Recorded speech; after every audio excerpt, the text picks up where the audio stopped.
नमस्कार बंधुरा आज के आमी तैरी करेছি फ्राइड राइस तैरी करार जन्य आमी निये निয়েছি 500 बासमती राइस 500 बासमती राइसटाके आमी सुंदर करे धुए निয়েছি धुए निये ओटाके आमी आध घंटा जले भिजिए रेखेছি और एदिके निये निয়েছি काजू और किशमिश परिमाण मतो और एकटा गाजर बेश किछु बिन्स कुचि कुचि करे केटे निয়েছি और 4टे काँचा लंका कुचि करे केटे निয়েছি और जे जलटार मध्य आमी भातटा बसाबो सेटार मध्य आमी 4टे एलाच दुटो लवंग 4टे गोलमरिच और एकटा स्टारेर पापड़ी दिए दिएছি भातटा जखन 70% হয়ে গেছে ওই পরিস্থিতিতে আমি ভাতটাকে নামিয়ে নিয়েছি।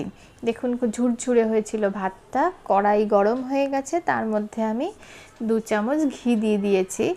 এবার ঘিটা আপনারা পালাক্রমে দেবেন, একবারে এক গাদা ঘি দেবেন না। প্রথমে আপনারা 2 থেকে 3 চামচ ঘি দেবেন বা পরিমাণ মতো আপনি যতটা তৈরি করছেন ততটা ঘি দেবেন। তার মধ্যে গাজর আর বিনসটা দিয়ে দিতে হবে।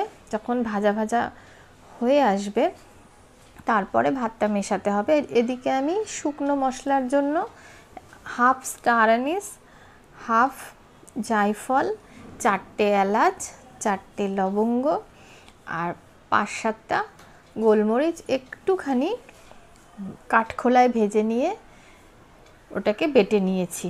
আর এদিকে এই গাজর বিনস যখন ভাজা ভাজা হয়ে এসছে আমি তার মধ্যে লঙ্কাটা দিয়ে দিয়েছি। এবার সেটাও যখন একটু নেড়েচেড়ে নিয়েছি, বেশি না, তাহলে লঙ্কার সুন্দর গন্ধটা নষ্ট হয়ে যাবে। তার মধ্যে ভাতটা মিশিয়ে দিয়েছি।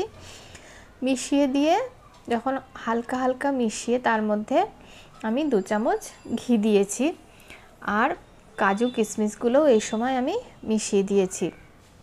এবার ওটাকে খুব ভালোভাবে মিক্স করা হয়ে গেলে আমি ওর মধ্যে যে ভাজা মশলাটা করে রেখেছিলাম গরম মশলাটা সেটাকে মিশিয়ে দিয়েছি। এবার সেটাকেও সুন্দরভাবে মিক্স করে নিয়ে আমি 2-3 ফোঁটা মিঠা আতর দিয়ে দিয়েছি। একদম তৈরি হয়ে গেছে আমার ফ্রাইড রাইস।